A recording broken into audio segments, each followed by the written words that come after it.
Hola a totes. Ara comencem la tercera i darrera càpsula de les sessions d'avui. Veu per aquí una mica de tos i negaré una miqueta d'aigua. La sessió que tinc una mica el plaer de compartir amb vosaltres en aquesta darrera estona té a veure amb un tema que crec que amoïna molt quan parlem amb professionals, quan parlem amb famílies, quan parlem en diversos contextos, que és el tema dels nois. El tema de les masculinitats és un tema que està molt de moda, darrerament, i nosaltres la volíem en aquest cas encarar no només amb una reflexió general sobre les masculinitats, que n'hi ha moltíssimes molt ben fetes per molta gent i molts professionals i moltes entitats, sinó portar-la una miqueta al nostre terreny. És a dir, com d'alguna manera aquesta anàlisi de les masculinitats adolescents, joves, la podem fer servir per poder preguntar-nos com podem atraure els nois adolescents, joves, a les consultes de sexualitat. És a dir, d'alguna manera, si tenim aquesta capacitat d'atracció i de seducció. És a dir, moltes vegades ens preguntem molt en abstracte, no? On són els nois? No? Les nostres consultes no venen, és molt difícil veure nois a les consultes. Bueno, és que potser les consultes no les hem adaptat o no les hem pensat o dissenyat pensant en una població de nois. Si pensem en els orígens dels asirs, era el programa d'atenció a la dona, i malgrat es va fer el canvi amb la vocació de poder atraure i d'arribar a tota la població, al final, i crec que és Vox Populi, i tant la pròpia cartera de serveis com la pròpia conceptualització i l'imaginari dels professionals i tot plegat està pensat per atenció a la dona. I no discuteixo que hagi de ser així. El que et vinc a dir és que tampoc no ens posem les mans al cap pel fet que els nois després no utilitzin determinats serveis. El mateix aplica a les tardes joves. És a dir, són serveis pensats des d'una lògica moltes vegades adultista, des d'una lògica, en aquest cas, de serveis per la dona, i, per tant, ja als nois els hi costa, després ho entrarem aquí, a valorar o a visitar determinats serveis, com perquè sobre aquests serveis no siguin dissenyats en la seva clau. No? Pensem, per exemple, en la marató, la famosa marató que vindrà d'aquí 2 dies de TV3, la marató de salut sexual i reproductiva, el subtítol és Dona llum. És a dir, perquè de totes maneres hi ha un imaginari que és cert. Evidentment, tot el pes de la salut sexual i reproductiva, el component reproductiu, centra molt a la dona, però que, d'alguna manera, darrerament s'està veient com podem intentar treballar amb els nois i corresponsabilitzar-los en aquest sentit. No? És a dir, fins a quin punt és una qüestió individual que no se'ns sentim interpel·lats, és una qüestió de mandat de gènere, és una qüestió que els serveis no responen, quines són una miqueta les claus. No? Doncs una mica la xerrada d'avui intentarem aportar alguna d'aquestes claus a partir d'un treball que vam fer aquí en el Centre Jove, una mica fent-nos aquestes preguntes. En el propi Centre Jove, més o menys, al voltant d'un 8-10% de visites que es fan són per part de nois.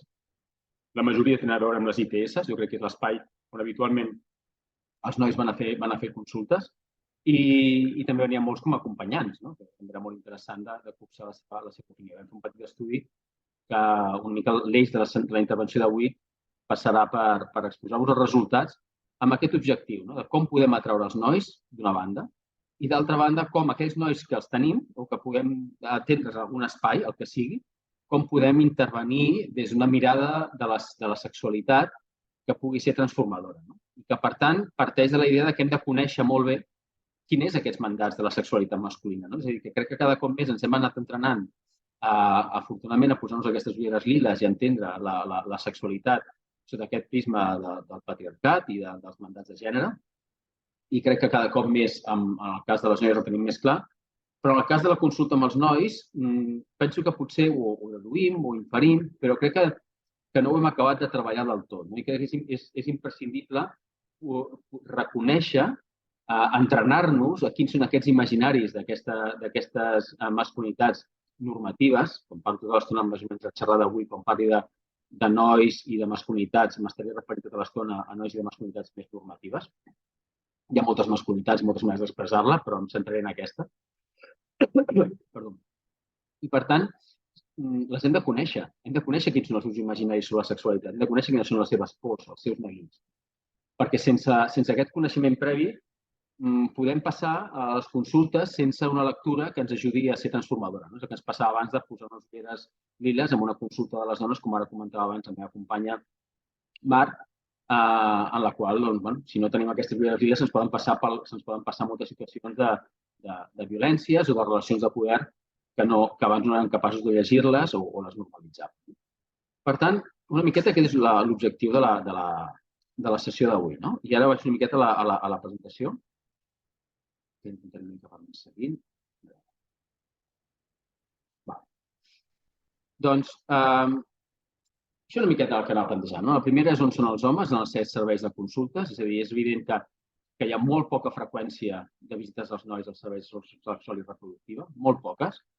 D'altra banda, i no sé si és paradoxal o no, però contrasta amb un cert boom del treball amb masculinitats els darrers anys. Jo consideraria fa 5 anys que hi ha hagut un cert boom i que el tema de les masculinitats ha entrat dins l'agenda feminista. Ha entrat en les campanyes, cada cop més aquestes campanyes interpel·len els homes. És veritat que molt centrades en el tema de les violències, però és evident que ja tenim un problema grossíssim i, per tant, podria tenir sentit que se'ns adrecéssim a les campanyes en aquest àmbit, però també per trobar altres espais, les famoses noves masculinitats, de construir les masculinitats, hi ha 30.000 formacions, llibres, cada cop més, el Centre Plural de Barcelona, cada cop hi ha més moviment en aquest sentit. Però, d'altra banda, la pregunta és la que fèiem abans, és a dir, disposem de recursos existents, accessibles i interessants per a la població jove. Sabem que la resposta és complicada i la resposta és que no hi ha massa serveis accessibles i interessants per a la població jove perquè estan pensats els serveis per a la població adulta. Però si ja ho acotem encara més i pensem en la població masculina, doncs aquí tampoc no hi tenim massa serveis. Per tant, aquí potser la responsabilitat l'hem d'ubicar en una altra banda. Dit una mica aquesta primera prèvia, hi ha una part que m'agradaria comentar-vos abans del nostre estudi, que és fer referència a un estudi previ que es va fer en el seu moment, que jo recomano, que em sembla molt interessant, que és un estudi que va fer la FAT, la Fundació Reina Sofia, que la veritat és que m'agrada aquest nom, fan feina bastant interessant, i es diu La caja de la masculinidad, i després vam fer un segon estudi que es diu Culpables hasta que se muestre lo contrario. Aquest segon va més centrat en tema de violències, i el primer és sobre la construcció del concepte de masculinitat. I era molt interessant perquè en aquest primer estudi, en aquest de la caja de la masculinitat, que era una rèplica d'un estudi que es va fer als Estats Units i Mèxic, el que intentava era categoritzar la gent adolescent i jove en 3 grans àmbits, en funció d'una sèrie de preguntes que se'ls havien fet. Van agafar 1.700 joves i adolescents, per tant la mostra era bastant generosa, i els van fer una sèrie de preguntes, aquestes preguntes.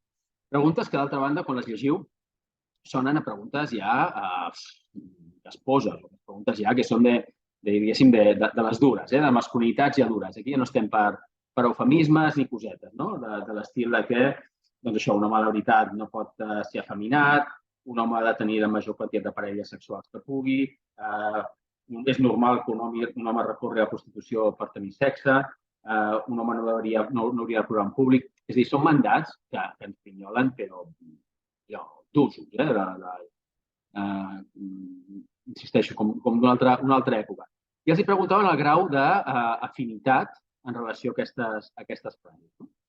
Veieu una miqueta que la majoria se situaven a nivell dels homes, anaven variant, entre el 80 algunes, els 70 algunes de desacord i d'acord algunes entre el 30 i el 19%. Per exemple, diu, los hombres que no se defienden cuando otros abusan de él es débil. I això tenim un grau de suport en aquesta afirmació d'un 30%. En general, veieu que més o menys el grau de suports per homes i per dones varia bastant, al marge. I, d'alguna manera, la gràcia d'aquest estudi és que, a partir d'aquestes preguntes i d'algunes altres d'altres àmbits, categoritzava les persones en 3 categories i les ubicava dins una mena de caixa simbòlica, us heu d'imaginar una caixa, de la qual aquesta caixa és on estan, diguéssim, l'essència dels valors de la masculinitat així dura. Allà dintre estan el Fari, el Bertín Osborne, la masculinitat dura està allà dintre convivint a la caixa i a partir d'aquestes preguntes situava, hi ha un grup de joves que es situen fora de la caixa, és a dir, no senten que aquests valors vagin per ells, se senten molt allunyats d'aquests valors de masculinitats. Hi ha uns altres que sí, que estan a dintre de la caixa i orgullosament dintre de la caixa, i n'hi ha uns altres que estan fluctuant, que estan al llindar de la caixa, que entren i surten segons el context i que en determinats moments els senten que els pot penalitzar estar dins i a vegades senten que els pot penalitzar estar fora, o encara que estan a dins, encara que potser no vulguin estar-ho per la pressió grupal. Cosa que em sembla que dona un matís interessant en aquesta lectura. I aquí veieu una miqueta les conclusions.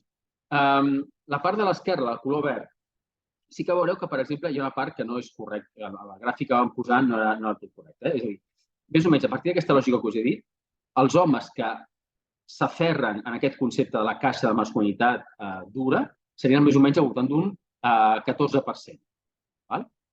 I els homes que estan fora de la caixa, aquí posen 1,3, però no heu fet cas, és un 41,3. Llavors tindríem un 41,3 dels homes que se senten fora de la caixa, no els agrada identificar-se amb aquests valors de masculinitat, un 44,74 poden estar dintre o poden estar fora segons el context, no se senten tampoc interpel·lats pel que hi ha dintre, però també està fora, potser tampoc no s'acaben de sentir del tot còmodes, i aquest 14% que està dintre. Si veieu una mica per l'evolució per anys, veieu que quan més joves són, 15-19 anys, més d'alguna manera es van sentint o dintre de la caixa o al llindar de la caixa. I a mesura que van creixent es van situant una miqueta més fora de la caixa. Això pot tenir una mica l'explicació a veure tot el tema de la pressió de grup, la pressió social, aquests anys en els quals anem configurant la nostra identitat i que tenim una mica la tendència, una mica lògica de voler en aquesta lògica d'imitació per triar la nostra identitat a copiar l'hegemònica, a copiar la que se suposa que és guanyadora, a copiar la que mola i que, per tant, potser se senten més còmodes en aquesta. I també una mica tota la defensiva, que és un tema que no és el subjecte de la sessió d'avui, aquesta aparent rebeldia de la masculinitat, com se'ns està venint ara. Però, bueno, també la bona notícia és que a mesura que la gent, d'alguna manera, va avançant en edat, es va sentir menys còmode amb aquests mandats de dintre de la caixa. Veieu la diferència molt important en el cas de les noies. En el cas de les noies se senten fora de la caixa un 75%. Estar dintre de la caixa, la sensació que les penalitza molt més. I jo crec que tot això també és fruit d'un treball, aquesta enquesta, que s'hagués fet 10 anys, segurament, com ho podem, hi hauria moltes noies que se sentirien fora de la caixa, però moltes menys que ara. És a dir, jo crec que tota aquesta onada feminista, afortunadament, ha suposat una presa de consciència per part de les noies que s'han sentit molt clarament rebutjant aquests mandats o aquestes fases tan dures que llegíem abans. Hi ha una derivada posterior d'això i és que es preguntava també sobre determinats aspectes vinculats a les seves vivències, a la seva vida emocional, altres aspectes. I correlacionaven d'alguna manera el fet d'estar dintre al llindar o fora de la caixa amb altres variables. I així arribem una miqueta a la conclusió que les persones que estaven fora de la caixa, els nois i noies que estaven fora de la caixa, en aquest cas em sembla més transcendent amb el tema dels nois, per exemple, perquè ens centrem una mica la xerrada d'avui, afirmaven tenir molta més xarxa de suport que no pas els nois que estaven dintre de la xarxa. També afirmaven sentir menys pressió social i menys pressió física i tenir menys conductes de risc. És a dir, d'alguna manera, venia a veure una mica com la moraleja de la història, és que sortir a viure fora de la caixa surt a compte. I això també crec que és una de les idees que és molt potent de poder traslladar. És a dir, aquest mostrar-se vulnerable, aquest mostrar-se, diguéssim, menys rígid, aquest mostrar-se més aquesta lògica de les cures, que són els valors tradicionalment associats al feminisme, acaba comportant una lògica molt més relacional i, per tant, de suport mutu i, per tant, de més gaudi. Mentre que la part de dintre, el que està dintre de la caixa, és tan rígid tot plegat que genera molta tensió i, per tant, també insatisfacció. Aquesta és la moraleja de la història. Llavors, pot tenir sentit. Jo vull creure que té sentit i com que m'agrada la moraleja de la història, doncs me la. En qualsevol cas, a la pregunta d'alguna manera, per què cal un abordatge específic de la masculinitat des de la sexualitat? Ara una mica ja entrem de ple en el tema de la sexualitat, que és el nostre àmbit i el que volia centrar com a eix de la sexualitat. Primera, perquè és una oportunitat molt valuosa per neutralitzar aquesta socialització diferenciada o per intentar neutralitzar o per contribuir. Evidentment no sé si hi ha un únic recurs o una única, diguéssim, pràctica que pugui neutralitzar una socialització que ens han inculcat o que portem durant segles i que la tenim des que naixem per mil llocs. Però sí com començar a posar aquests dubtes raonables. I al final el que hem de fer és això, és a dir, d'alguna qüestionar, posar en qüestió, és a dir, aquestes famoses ulleres liles que se les han posat també les dones a si mateixes, doncs, que els homes se'ls puguin posar per ser capaços de llegir, que es puguin llegir a si mateixos quin ha estat l'impacte d'aquesta socialització diferenciada. No?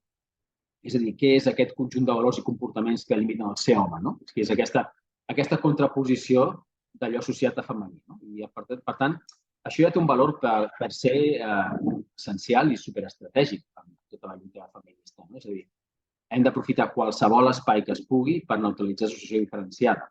Ja sigui treballant amb homes i treballant amb dones, però treballant amb homes aquest és un tema majúscul i importantíssim. Després, perquè la sexualitat és una oportunitat fantàstica per treballar la masculinitat.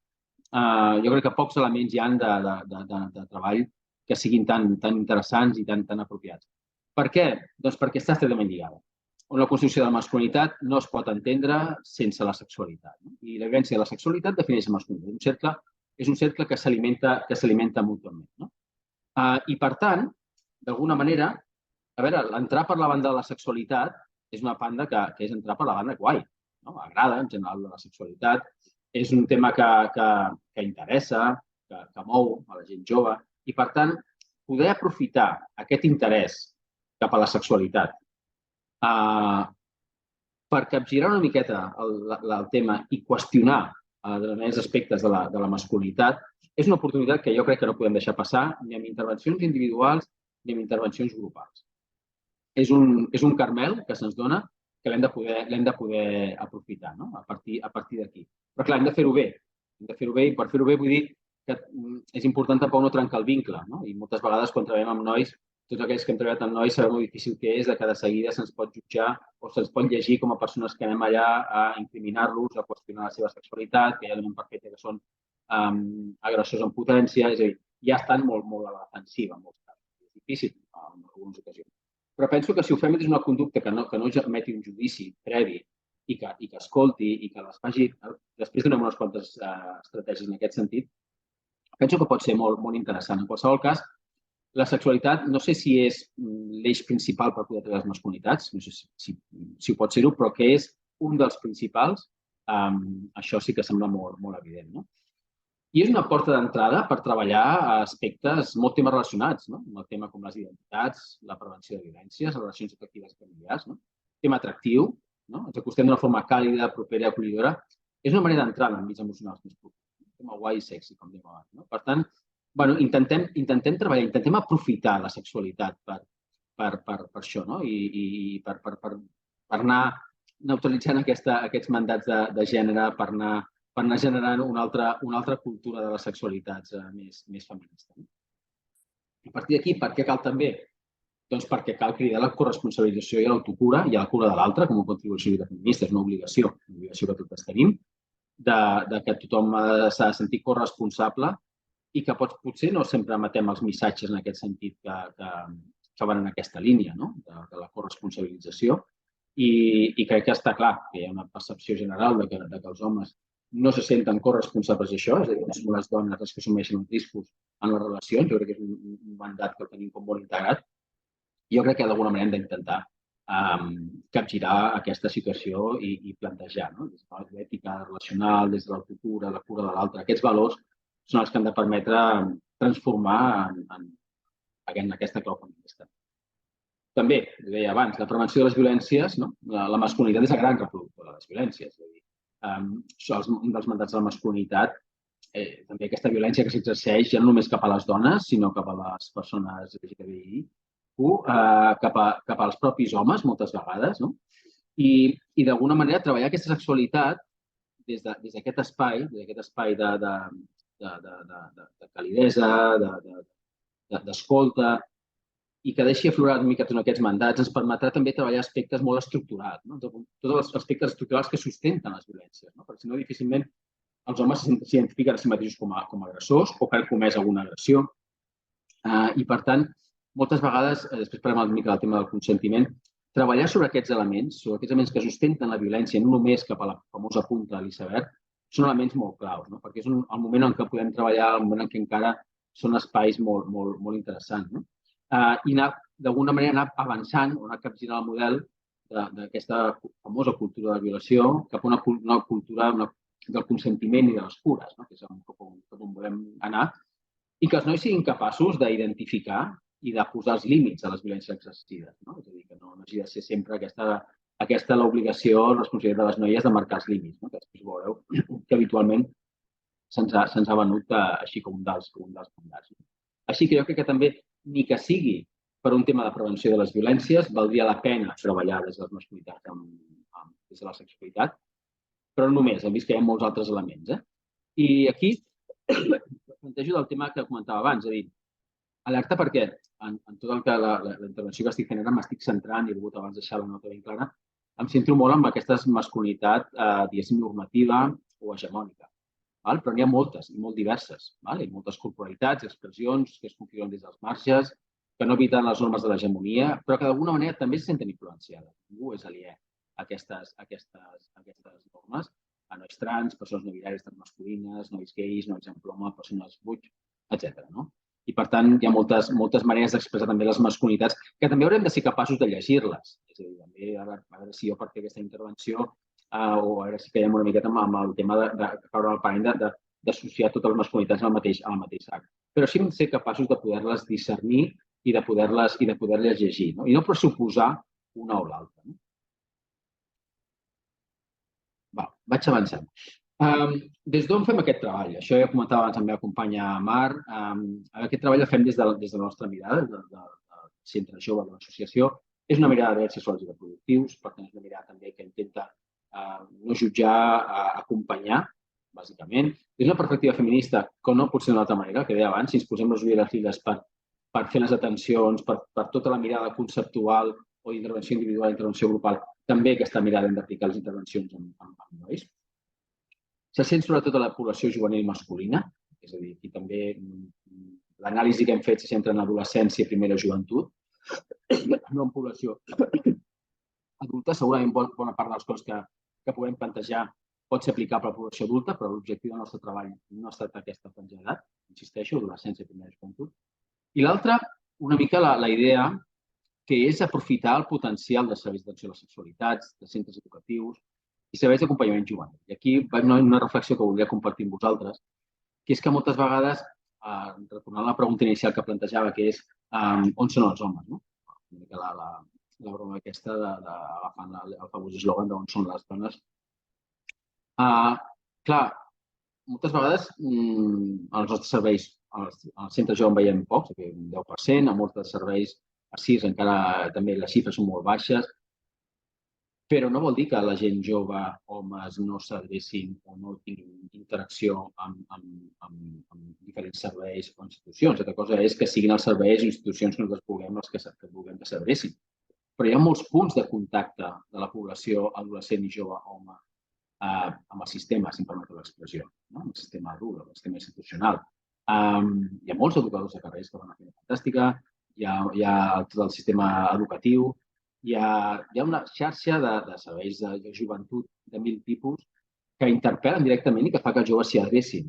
Per tant, d'alguna manera, i entenc i s'ha d'entendre que cada espai és diferent i té el marge que té per intervenir, no és el mateix un context de consulta com pot ser el centre jove, que ja s'entén el marc o el context del que es tracta, que una consulta d'un punt d'informació juvenil sobre qualsevol consulta o d'una educadora de carrer, educadora que acompanyen un grup de nois i noies. Però el que sí jo crec que és important és que tota aquesta mirada sobre com treballar des de la sexualitat cap a la masculinitat estigui integrada dins d'aquests equips professionals. I llavors cada equip professional ja tindrà la manera de poder-ho incorporar. De la mateixa manera que s'incorpora dins el bagatge dels equips educatius com treballar amb les noies vinculades al feminisme, amb els nois hem d'incorporar el mateix. I, per tant, jo crec que és una lectura que hem de poder fer. Jo crec que alguns educadors sí que ho tenen bastant clar, fins i tot la manera com es relacionen, com expressen els seus rols de gènere com a educadors homes cap als nois, i són molt conscients de la imatge poderosa que poden transmetre com a educadors, en contextos també de població més vulnerabilitzada, com en CRAES, o nois que estan cursant algun curs de PPI, són molt conscients d'aquest rol i d'aquesta imatge que projecten. Per tant, jo crec que és important tenir aquesta idea de capacitat de transformació per petit que sigui l'espai i per aparentment innocu que sigui, no? I potser són espais no dissenyats. Tenen per què ser, no? Però crec que en tots, perquè hem d'aprofitar no tenim tant, és un luxe que tenim aquesta diversitat d'espais, però no tindrem altres espais per poder-ho fer. Ja estem veient que els espais creats específicament per treballar la sexualitat no són espais que per les raons que siguin, ja anem veient-ho, siguin prou atractius pels nois joves. Així que, bueno, crec que hem d'intentar exprémer al màxim el potencial de diferents serveis de contacte amb nois per treballar les masculinitats, i si pot ser, insisteixo, des de les sexualitats. Així doncs, una mica els objectius que ens plantejàvem, vam fer un estudi, això no ho dic, però vam fer un estudi que és una guia, sortia la primera diapositiva, una guia, es deia Impliquem els nois, guia de suport per als professionals que atenguin nois en intervencions individuals i grupals. I els objectius que ens plantejàvem era, bueno, volem conèixer quins són els processos i manifestacions de construcció de les masculinitats, és a dir, els podíem intuir, però volíem una mica afinar-los molt més i com aquests processos d'alguna manera estaven interrelacionats amb l'aspecte de la sexualitat. Aconseguir un acostament més gran dels nois als serveis de salut sexual, crec que és un potencial, que tenim un marge de millora, entre les coses perquè estem molt baix, i per tant, qualsevol cosa que fem tindrem un gran marge de millora.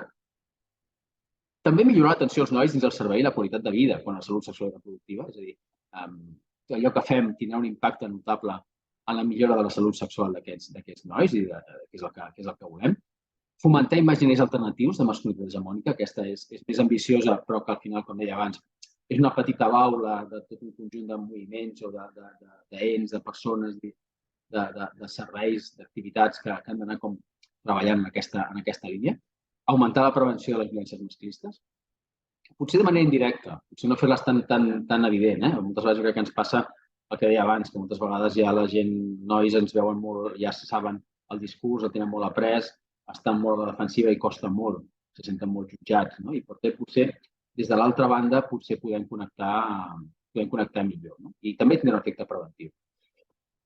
I contribuir, també amb majúscules, que podria estar, el canvi social en clau feminista des de l'abordatge de les sexualitats masculines. La metodologia que vam fer en el seu moment, vam fer 5 tallers específics, en els quals també vam servir-los com hi ha una part de taller i una part de servir de grup focal, tant en casos d'acollida com en centres oberts. Vam fer una sessió específica, aquesta sí que no va haver tallers, amb un grup focal de nois adolescents. Vam fer un formulari a nois que visitaven el centre, amb 100 respostes, entre el març, febrer i l'abril del 2002.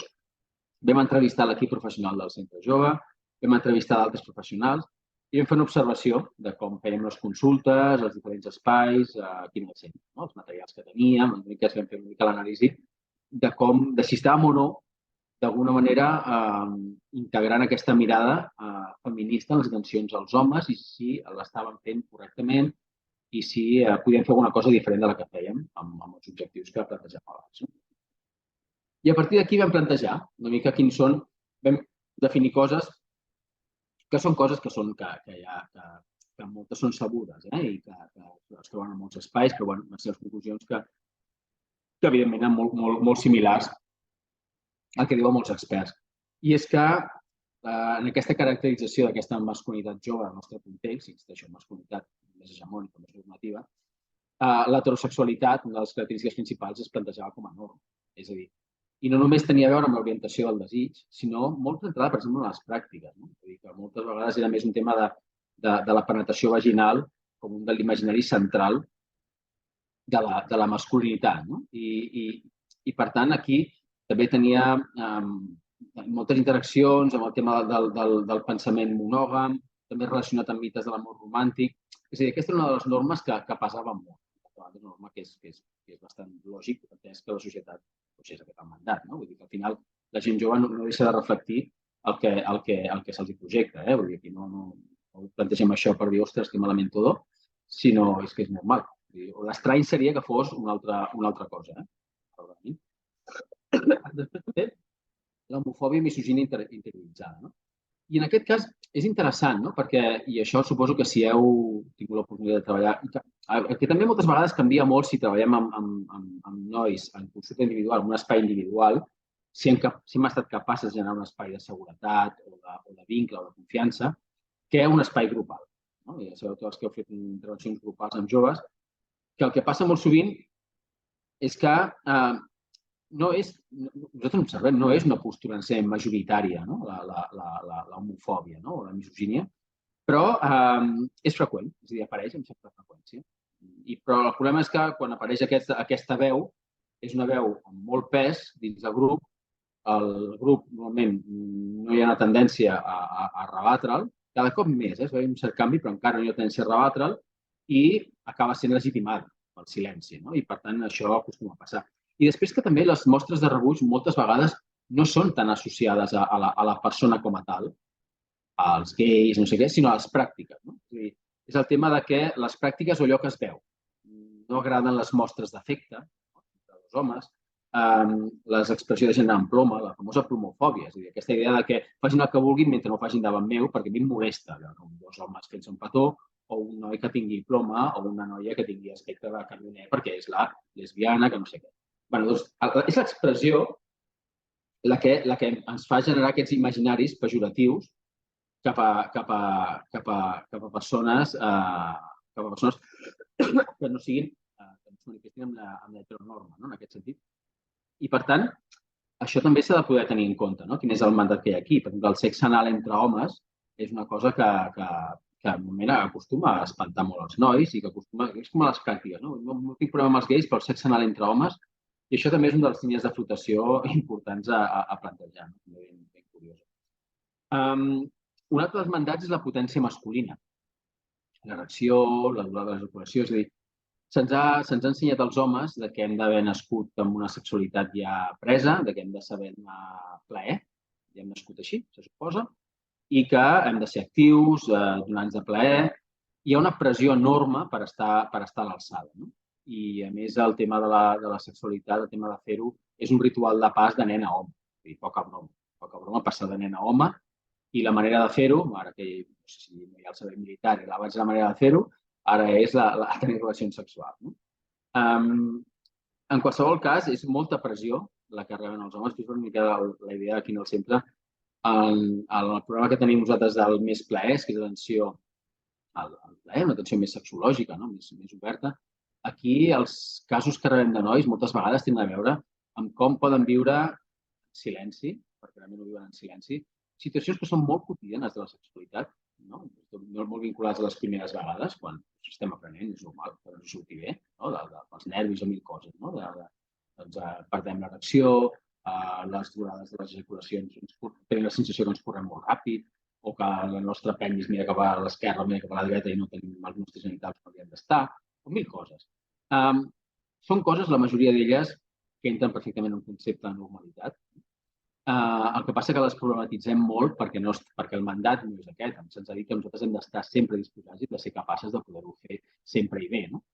I això no és una qüestió que normalment compartim amb els col·legues. Amb els col·legues potser compartim un cert vacileo, però quan tenim un problema d'aquests, i després ho veurem, no sempre es comparteixen. I per tant, hi ha molts silencis molt dolorosos i un patiment molt secret que es viu en secret i que penso que podria ser solucionable, com compartint la informació i podria generar un espai de relaxament si se sapigués, si la gent pogués anar a un servei o pogués llegir aquesta informació o pogués trobar aquesta clau de resposta.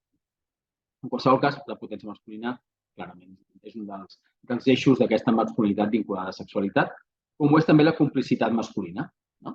Aquesta complicitat masculina, ja sabeu que la masculinitat se sustenta, si no hi ha públic, és difícil que pugui haver aquesta masculinitat, és a dir, s'alimenta i es nodreix de la mirada de l'altre, no és la mirada de l'altre que es posa en la miralla si soc suficientment home o no, i aquesta mena de proves constants que he d'anar superant, i per tant també aquest és un element molt clau, també haurà de tenir en compte en quin moment podem fer intervencions grupals, en quin moment les intervencions grupals poden ser molt potents, però moltes vegades també una intervenció individual, també si insisteixo, si hi ha un bon vincle, també poden ser molt transformadores. I després també està el tema, evidentment, del consentiment. El tema del consentiment, aquest és el mandat general, los hombres proponen, les mujeres disponen, és a dir, que s'espera que siguin els nois els qui proposin, sempre, els actius, i elles qui marquin els límits, acceptar-los o frenar-los. En qualsevol cas, se suposa que no és cosa dels nois posar el fre, sinó ja els hi posarà ella i en el millor dels casos, quan ella els hi posi, ells frenaran. Això és un mandat que pesa bastant alt. No és aquesta idea del solo sí és sí, abans hi havia aquesta idea de quan és que no és un sí. crec que a la majoria de casos afortunadament ja no estem en aquest paradigma, però encara el pes de la responsabilitat de qui li correspon frenar és a les noies i no és un exercici que no és gens fàcil. És un exercici que també és molt pervers, també amb el tema, per exemple, de les parelles sexuals, parelles estables. La meva companya Marc feia referència al percentatge de noies, i això sí que és a totes les edats, que acaben tenint relacions sexuals amb les seves parelles quan no els ve de gust. I aquí tenim un problema per part sobre els nois que no són capaços d'entendre que quan una persona no ve de gust no s'ha de tenir relacions sexuals. Però tenim com molt integrat aquesta idea de possessió o vinculat al contracte matrimonial. Les relacions sexuals tenen amb el contracte matrimonial o de parella, ens entenguem. I després també està tota aquesta idea de responsabilització dels homes, que també és molt perillosa, que a vegades documentals poden sortir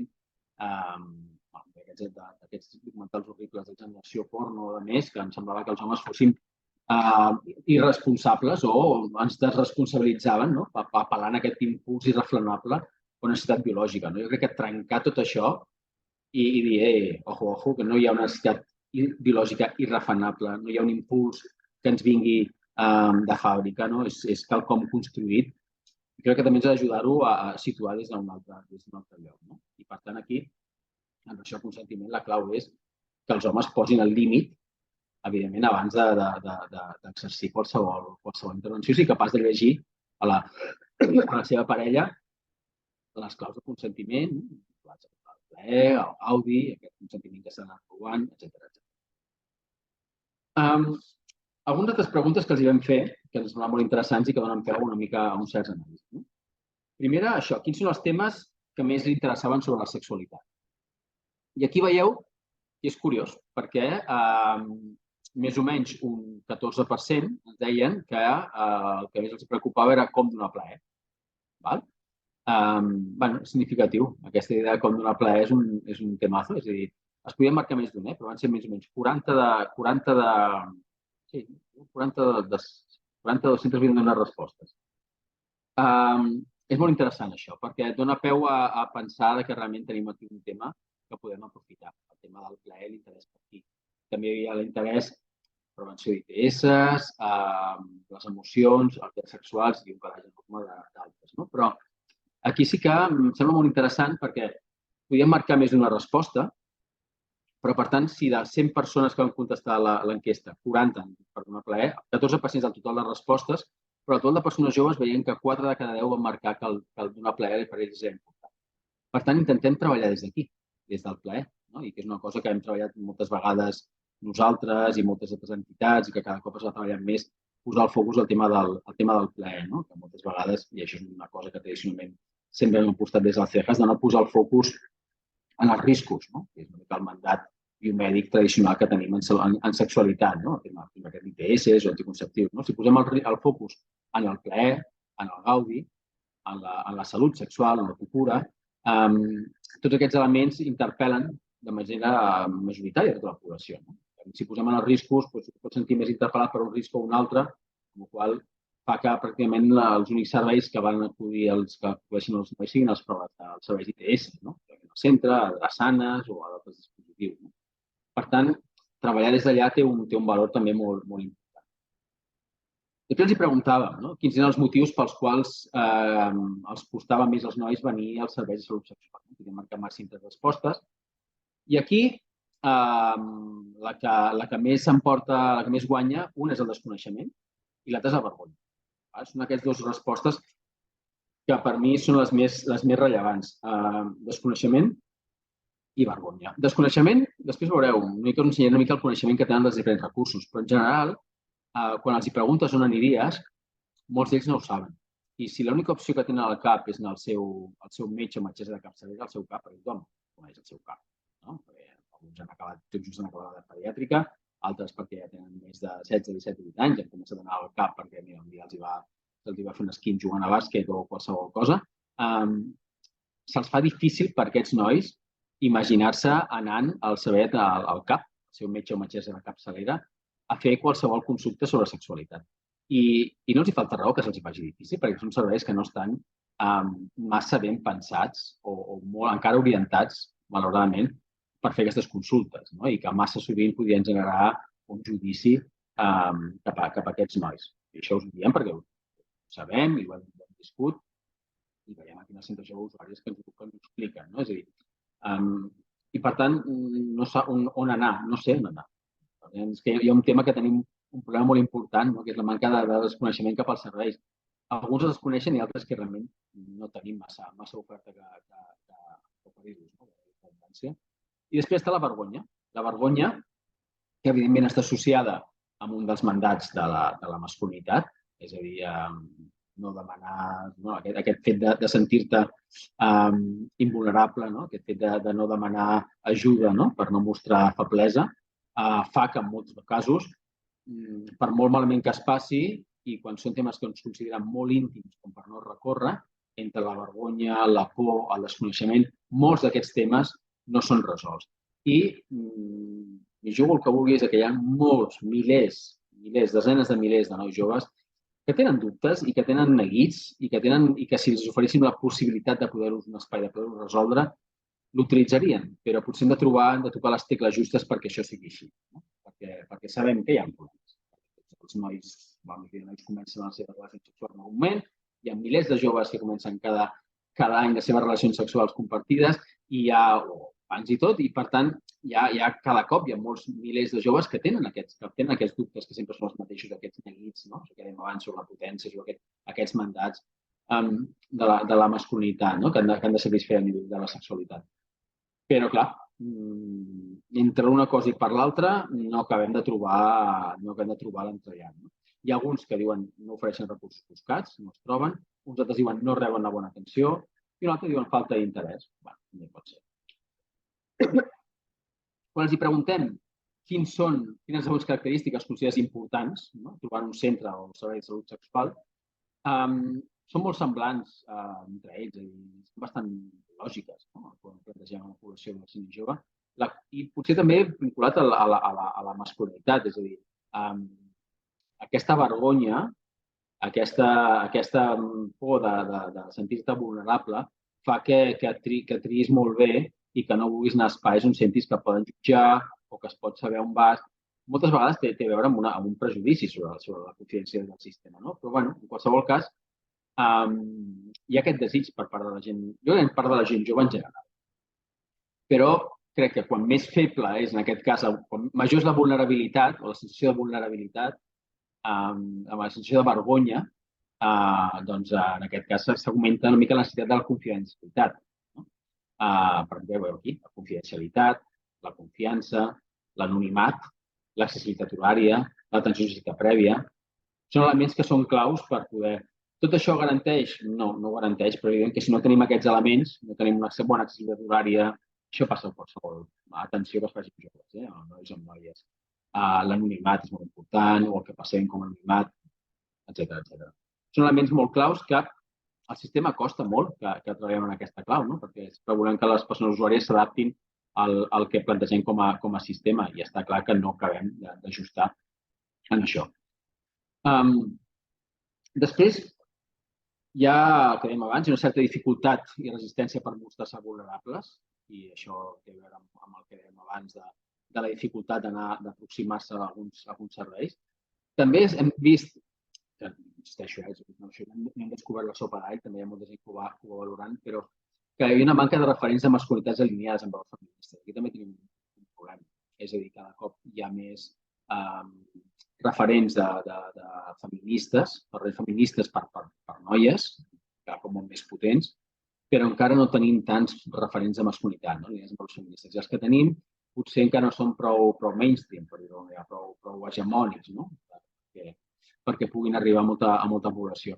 No és fàcil, jo crec que també tenim no sé què s'ha de fer per generar referents, suposo que té a veure amb un treball des de la base i que de manera natural puguin ser. No crec que es poden forçar la generació de referents, però en qualsevol cas aquí tenim un tema bastant rellevant, perquè si no és molt difícil que en aquests imaginaris es puguin agafar identitats que els immolin i que no siguin necessàriament aquestes identitats que siguin com molt dures de masculinitat i que els pugui resultar atractiu, sexy, que moli una una masculinitat feminista. No és fàcil. I encara crec que estem lluny de poder-ho tenir. Després també està l'autopercepció de responsabilitat o la voluntat de ser corresponsable. Hi havia aquesta idea general de que els nois només es preocupaven per ells mateixos i ja està. Quan els hi preguntes, el que et plantegen la majoria d'ells és que a la pregunta de si qui és més responsable en la relació, un 80% diuen que a parts iguals. Fins i tot un 9% diuen que assumeixen més responsabilitat ells que les seves parelles. O sigui que, amb independència de que, a veure, primer és que què s'entén per corresponsabilitat. També se'ns hauria de poder plantejar i analitzar més a fons aquesta. Però, d'alguna manera, una idea de fons és que hi ha una voluntat, jo crec que bastant honesta, de ser corresponsables. Més enllà, insisteixo, del que vulgui dir aquesta corresponsabilitat, que crec que tampoc no la tenim massa ben resposta a aquesta pregunta com a sistema. Què vol dir ser corresponsable en les relacions sexuals compartides? Si hi ha el tema de consentiment, si hi ha el tema de negociació. Tot això són temes que s'han d'anar com plantejant aquesta corresponsabilitat. Perquè està clar que ha arribat a determinat punt, en el cas, per exemple, d'un embaràs, aquí la decisió ha de ser de la dona 100%, com no podria ser una altra cosa. Però en qualsevol cas, aquesta corresponsabilitat que s'ha de poder anar negociant, els nois volen exercir-la, tenen la voluntat de fer-la. Potser el que hem de fer és explicar o acompanyar quins són els diferents elements que integren aquesta corresponsabilitat en les relacions sexuals i en les cures. Després preguntàvem, quina de les següents situacions et faria acudir a un servei de consulta d'atenció presencial? Qui diríem, per exemple? Un 26% sospita informació sobre ITS. També continuen una mica els ITS com un dels temes que preocupació individual al tema de salut i el que més poden manifestar. Dubtes vinculats amb l'embaràs. Com acompanyant de la meva parella o amistat. Aquí sí que veiem molts nois que venen acompanyant a les seves parelles. I una de les coses que en aquest sentit, i comentava abans la Mar, després de les preguntes que fèieu, era si entraven a la consulta o no. Durant un temps entraven els dos a la consulta, amb la idea també de plantejar una idea de corresponsabilització. I ara, en el curs del temps, hem canviat, els darrers anys hem canviat, fa com uns 8 anys, així, en la qual entra primer la persona que fa la consulta, en aquest cas m'ajuda a casa la noia, i després, si ella vol, entra el noi a fer aquesta mena de finalització de consulta, per integrar-lo en aquest espai. No sempre és possible, no sempre la noia vol al final que el noi entri, un cop ja resolt el tema, ja li explicaria després a casa, no cal que entri, o ja li explicaria fora on sigui. Per tant, en qualsevol cas, no és fàcil, però també podem intentar aprofitar aquestes visites, aquests espais, si tenim marge de temps. També hi ha inseguretat a l'hora de mantenir relacions sexuals. Però aquesta és menys, és a dir, aquesta inseguretat a l'hora de mantenir relacions sexuals, cosa que sabem que és molt freqüent, perquè qui se sent segur a l'hora de mantenir relacions sexuals, sobretot les primeres vegades, els primers anys, amb tota la quantitat de nervis i depressions que tenim. Però, en canvi, amb ells, aquestes inseguretats a l'hora de mantenir relacions sexuals no els farien anar a un servei. I això és molt significatiu, que potser no seria motiu suficient i, per tant, ho viurien molt en silenci aquesta. En canvi, potser les ITS, com que saben que igual no està tan mal vist, perquè suposo que en temes ITS s'ha entès que com a part de la salut sexual sí que hi poden anar-hi molt més, o situacions clarament vinculades al risc. Però, insisteixo, quan són situacions vinculades al plaer, aquí sí que costa molt que els nois puguin demanar ajuda. I després preguntàvem que en el cas de necessitar ajuda no buscarem informació. I això és molt semblant a altres enquestes que hem fet o que s'han fet en altres espais. Enquestes que s'havien fet hi ha una enquesta que s'havien fet des del comitè 1 de desembre amb el CISCAT, que es deia el CISCAT, on preguntàvem preguntes molt similars, i on buscaven informació. I era molt interessant també la comparativa entre nois i noies. En aquest cas, preguntant només als nois, doncs qui s'emportava la palma, on buscarem informació seria internet, les xarxes. I en segon lloc, les amistats o la parella. Després ja les deixava molt, algun servei públic, un 10%, adults del meu entorn, familiars, 4,3%, associacions i col·lectius, res, no acostumo a parlar amb ningú ni busco informació. Per tant, aquí qui té un pes molt important és internet i les xarxes. I aquí, amb una cita d'un noi, un altre del grup focal, que deia: si tenim algun dubte sobre com relacionar-nos o què ens està passant al voltant de la sexualitat, ho parlem amb els nostres amics, perquè és amb qui tenim més confiança. Només si penso que és una cosa molt greu, com caure la polla, ho diria a la meva mare o aniria a l'hospital. És a dir, que hi ha com diversos cercles i diversos nivells de gravetat.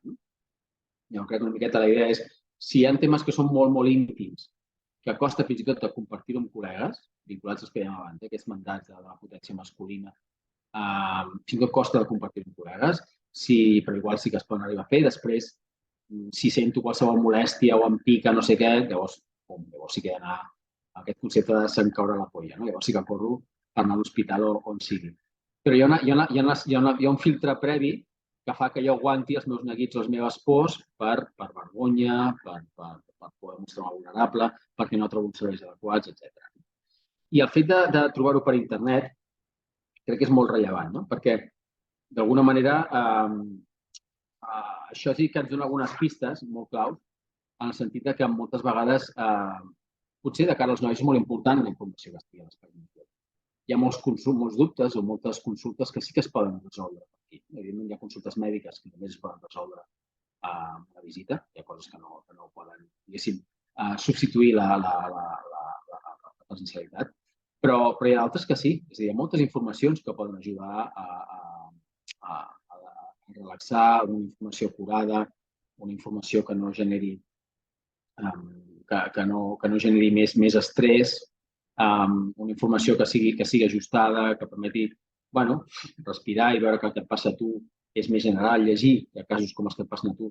Jo crec que aquesta informació, pensada per nois, en molts casos seria suficient. No hem de viure com un fracàs, que potser els nois no vagin a les consultes, si amb una gamma d'informació per a determinades consultes, més vinculades a això, aquest estrès pel mandat de potència masculina amb el que després vivim a la quotidianitat, potser es poden resoldre per aquí. Per tant, jo crec que tampoc no hi ha tants recursos que acompanyin en aquest sentit en els nois. I aquest també pot ser una crida per poder-los treballar. Costa potser tenir serveis especialitzats, com a mínim que aquesta informació en determinada capa crec que sí que estaria bé que fos accessible. Després, aquí també una mica vam preguntar sobre el coneixement dels recursos. Aquí crec que hem tornat a copiar la cita del Brian, perdoneu, que hem fet una imatge del Brian i no aplica aquí. Mireu una mica les gràfiques. Aquí preguntàvem on buscarem informació, en cas ens d'ajuda. I mireu sobretot el que és el del color, diguéssim, rosa, que parlava del desconeixement d'aquest centre o servei. Sobre 60, en aquest cas el topall en 60 màxim, 60 persones que havien contestat, de 100 persones. De 100 persones només, d'alguna manera, 13 desconeixien els CAPs, estrany, però bueno. 55 desconeixien les tardes joves, 50 desconeixien els ASIS, 6 desconeixien la farmàcia, 10 desconeixien el CEJAS, significatiu perquè l'enquesta l'hem fet el propi CEJAS, vull dir que també és significatiu també l'empanada que poden tenir alguns, i 49 desconeixien alguns serveis públics juvenils. És a dir, hi ha un grau de desconeixement notable dels diferents serveis. Jo crec que és preocupant també el desconeixement que hi ha de recursos de les tardes joves o dels ASIS. Jo crec que he de fer un esforç important per promocionar-los entre la població, sobretot les tardes joves. Els ASIS encara estan, diguéssim, l'atenció en una capa molt més de les dones. Les tardes joves sí que tenen una vocació d'obrir-se molt més. I, per tant, aquí sí que s'ha de fer un esforç per donar a conèixer aquests serveis, que tampoc no tenim tant. I per quin motiu han vingut als CEJAS? Molts d'ells, el 77% van venir com a acompanyants.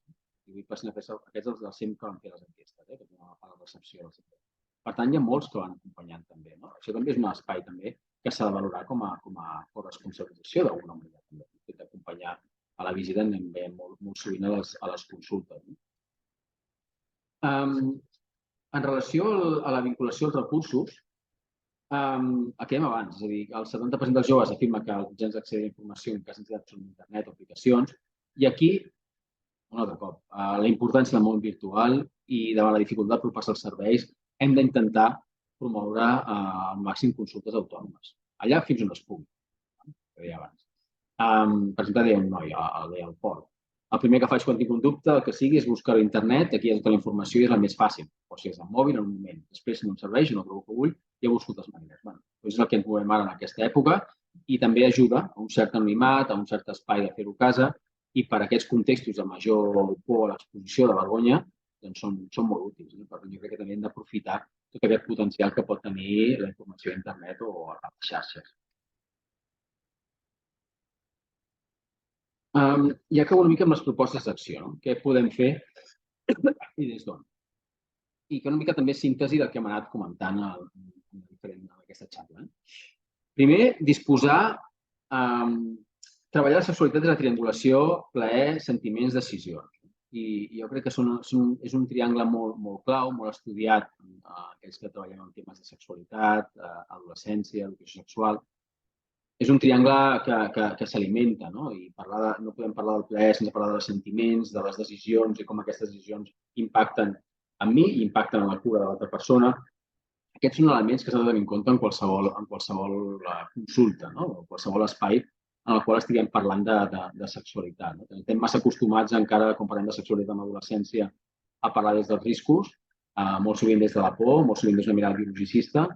Jo crec que aquí és important canviar aquest esquema i parlar des d'aquest altre aspecte. Plaer, sentiments, decisions. Després, posar en valor les decisions de cura i autocura. Molt sovint intenten la gent jove cuidar-se i no els hi deixem molt. I per tant, quan s'intenti fer, s'ha de posar en valor, s'ha de reconèixer i s'ha d'aplaudir i animar que pugui seguir sent així. Quan un noi que són les proves d'interès en qualsevol context. Fomentar la corresponsabilitat i les pràctiques de bons tractes. Aquí jo crec que també és important aprofitar qualsevol consulta, qualsevol espai per fomentar aquests bons tractes en relació a la parella. Trobar les preguntes adients per preguntar sobre el benestar propi, per preguntar sobre el benestar de la parella, per entrar en preguntes vinculades també al consentiment, potser no d'una manera directa, però hi ha maneres que ens ho podem fer venir bé per preguntar sobre això. I hem de trobar en cada context de carregar la seva pròpia estratègia, però és important que ho plantegem en aquest sentit. Tenir en compte també la diversitat de gènere i afectivo-sexual dins les pròpies vivències de masculinitat, que deia abans, no caiguem tampoc en el parany de pensar en aquesta masculinitat normativa que afecti el 100% de la població. No és així, hi ha moltes masculinitats, hi ha moltes maneres de viure la masculinitat i hem d'estar alertes de quines són aquestes diferents maneres de viure-les. I si m'apures de com aquests mandats de masculinitat van afectant les diferents maneres de viure. Però en qualsevol cas, no caiguem en un essencialisme de masculinitat, perquè ara estiguem parlant de la... També tenim en compte els diferents eixos socials i d'opressió que interseccionen amb el gènere i la sexualitat. Abans, a la primera part, hem tingut a l'Alba Martínez parlant precisament d'aquesta mirada antiracista i com moltes vegades, a veure si per voler cobrir una de les capes d'anàlisi de vulnerabilitats o vulneracions vinculades a la sexualitat, al feminisme, a les sexualitats i demés, no deixem de banda la capa d'anàlisi més vinculada a la classe social o raça, etc. És a dir, que en aquest sentit hem de tenir una mirada com molt més integral en relació a tot plegat. Un company que plantejava que, per exemple, era molt... aquesta idea de que un exemple també antiracista que podia complementar la xerrada de l'Alba, en el sentit que es parlava que molts nois del Marroc, quan venen aquí, moltes vegades té la idea que al Marroc són tots heteros perquè el Marroc allò està prohibit, però moltes vegades no es té en compte que la pressió racista és tan bèstia que prou pels reben pel fet de ser migrat, malviví, potser molts d'ells musulmans, com per arriscar-se a fer incursions o aventures en la seva sexualitat cap a espais no normatius. És a dir, que és un privilegi poder fer excursions per explorar la teva sexualitat. Hi ha gent que no té aquest privilegi per poder-ho fer perquè la penalització o el càstig és molt bèstia. Per tant, com a mínim es volen sentir records, es volen sentir identificats o part del grup des d'aquesta heterosexualitat d'entrada. Per tant, tinguem en compte com aquestes interseccions afecten i creuen. Després d'acollir els malestars, inconformitats, resistències. No és fàcil treballar amb adolescents, ja ho sabeu. Les vegades són silencis. No sé si treballem amb 200 nois, aquests silencis es multipliquen, però intentem llegir una miqueta, intentem explorar aquests malestars vinculats a la sexualitat i podem fer preguntes vinculades a aquests malestars. És evident que disposar d'un espai proper, juvenil, és a dir, l'espai condiciona molt. Un dels dubtes que tenim nosaltres era si un espai amb una estètica feminista o explícitament feminista, com és el nostre centre jove, que si ho veiem de seguida veus molts cartells i et situa en un espai feminista i també transinclusiu i demés, si això podia ser un element dissuasori o no pels nois a l'hora de sentir-se còmodes. I el que ens van dir és que no. És a dir, no els suposava cap problema mentre es sentissin còmodes i en general cap d'ells va manifestar que això li podia suposar un problema o una resistència, que era una hipòtesi que volíem validar i en aquest cas descartar. Després també és important poder tenir en compte els costos de la masculinitat hegemònica, entendre quins són, que la persona que estiguem atenent pugui entendre que això també li produeix un malestar important. Connectar amb els malestars que et suposa aquesta masculinitat hegemònica no és fàcil, aquest exercici. No sempre ens en sortim, però és molt potent quan s'aconsegueix, molt transformador quan s'aconsegueix connectar a la gent amb els costos d'aquesta masculinitat.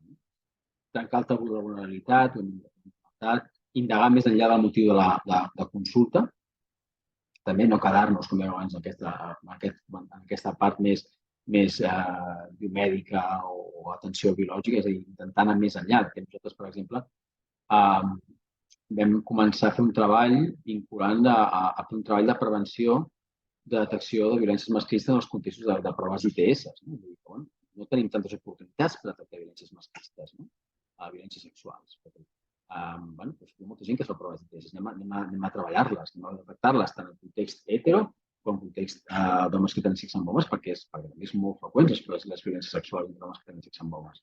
Molt sovint també molt invisibilitzades.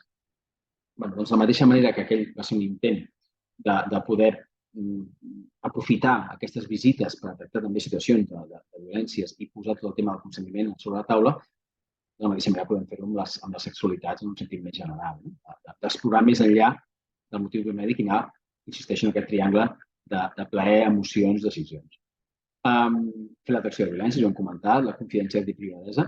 I després un dubte final que va sorgir, del qual nosaltres tampoc no hem l'entrellat. Era si pagava la pena disposar d'un espai d'una consulta assistencial específica. Ens vinyolava d'entrada una mica pel fet de dir si calia o no calia, fer qualsevol consulta específica no deixa de tenir el risc de poder ser llegida com estigmatitzadora o a part, perquè fer una cosa a part quan ja interessa la majoria. Però d'altra banda és veritat que si la persona no és interpel·lada pels serveis, potser un servei específic adreçat als nois potser pot tenir sentit, pot funcionar. El cas és que nosaltres és una cosa que li estem donant voltes, encara hem trobat una miqueta la sortida de l'entrellat de si hem de dissenyar un servei específic que interpel·li i que s'adreci només als homes. Però una cosa que amb el temps anem madurant i veiem si al final aquesta pot ser una de les respostes o la resposta, és a dir, també per l'aplicació de tota aquesta bateria o pretensió de recursos o d'idees que us intento transmetre en aquesta presentació. Crec que la resta de temes ja han estat plantejats, és a dir, cal visibilitzar de manera explícita l'interès per l'abordatge de la masculinitat i per l'atenció als nois, amb campanyes i missatges a les xarxes, no només vinculats a ITS i a violències, també a lògica d'autocura. Crec que hem de també canviar una mica també el paradigma en aquest sentit. Garantir accés a informació i recursos mitjançant el món virtual. Dirigir els recursos o l'abordatge de les masculinitats als espais que més s'evita la població masculina, que deia abans, aprofitar totes les ocasions que tinguem de contacte amb els nois per treballar-ho. Treballar des de temes d'interès, el plaer agrada com puc donar plaer, com puc rebre plaer. Tot això té una seducció innata, perquè és el que volem. Per tant, intentem treballar des d'aquí, que és una de les claus importants a plantejar. També formar-nos en atenció respecte a la sexualitat masculina i amb aquesta mirada feminista. Tot el que us va comptant avui pot ser unes formacions molt més llargues, un espai, un aprenentatge per poder incorporar aquesta mirada, que també abans la tenim molt incorporada amb el programa d'atenció en dones, però potser no tant no tant amb els nois, no estem tan entrenats, no? I millorar l'accessibilitat als recursos existents, que és absolutament clau que intentem entre totes i tots millorar aquesta accessibilitat a partir de les claus o de la proposta de claus que plantejam. I crec que aquesta era l'última de les diapositives, sí. Ara vaig a veure si hi ha alguna pregunta. Això.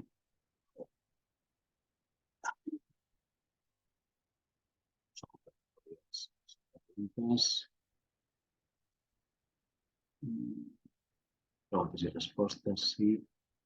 Vale, no sé si són... Vale. Diu, en el nostre cas, Jordi, de mitjana tenem a més nois que noies, ja que el reclam és la dispensació de preservatius gratuïts. També és veritat. Aquesta és una de les claus molt potents i una bona eina per atraure nois. No? Diu, altra cosa és que a l'hora de preguntar o de quines preguntes fan, sí que hi ha un clar biaix de gènere. Per la particularitat del nostre servei, atencions sobre dubtes en sexualitat, dispensació de preservatius i lubricants i prova ràpida de VIH sífilis, fa que majoritàriament atenguem nois. A la repte és fer que puguin obrir-se les consultes i poder intervenir des d'aquesta mirada transformadora de documentes. És veritat, hi ha alguns serveis, només el fet d'oferir preservatius ja és una possibilitat de poder atraure els nois. Altra cosa és que com aprofitem aquestes visites, aquests espais, que vagin més enllà d'una agafar uns preservatius o vagin més enllà de fer-se les proves d'ITS. I crec que aquí, una mica la lògica que tenim al centre jove és d'aprofitar la idea de visites úniques. Visites úniques perquè no sabem quan tornaran a venir, si tornaran a venir, i per tant potser es tracta d'oferir un espai prou segur que permeti integrar aquesta visita per buscar preservatius o per proves d'ITS en una visita una mica més integral o més global. No sempre ens trobarem el temps i l'espai, però crec que és una obligació intentar buscar-lo. I anar més, com deia abans, anar més enllà, explorar més enllà del motiu de consulta. Està clar que si no ho intentem i no plantegem aquest espai serà molt difícil. Llavors, si no, reproduirem el que s'havia fet tradicionalment, que és cistella de preservatius i proves d'ITS, sense avançar més en aquesta desnaturalització dels mandats de gènere, etc. I plantejava una altra companya, diu, quin és el rol social de l'home, quin paper té la societat. Són preguntes que no podrem respondre. Ara, imagino que són preguntes com molt retòriques, model a seguir, comenta la companya. S'informa per altres canals, en un centre de provoca vergonya, potser el porno, la popularitat, sexoafiliats, són temes. El porno també, evidentment, influeix moltíssim en aquests mandats, en aquests imaginaris que hi ha sobre la sexualitat.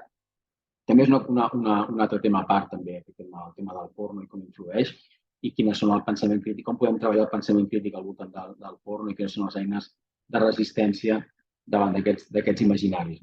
Pot ser una idea per a la jornada de l'any vinent el tema del porno, perquè aquest any ha generat molt rebombori amb la generació porno de TV3. I això sí que per les jornades. Moltes gràcies a vosaltres per ser-hi. I com em toca a mi una mica tancar les jornades, doncs res, donar-vos molt les gràcies a tots els que esteu aquí. Com comentava la meva companya Mireia, us enviarem un qüestionari de valoració, que si teniu l'amabilitat de respondre ens ajudarà molt a dissenyar futures sessions, a dir-vos què us ha agradat, a dir-vos què no us ha agradat. Sobretot, no tingueu cap mena de problema per dir-vos què no us ha agradat, perquè això ens ajudarà molt a millorar. I esperem que en properes sessions puguem seguir comptant amb vosaltres. Si hi ha algun tema dels que hem comentat aquí, ens el seguirem aquí. Estem de cejas, aquí estem fent feina i qualsevol tema que hem comentat, si algú vol ampliar alguna cosa més, ens vol escriure al centre jove, posar en contacte amb nosaltres o per ampliar alguna de les formacions, si creu que pot ser interessant o que sigui, doncs a la vostra disposició. Doncs ja ens tindríem. Moltíssimes gràcies i bona tarda a tots.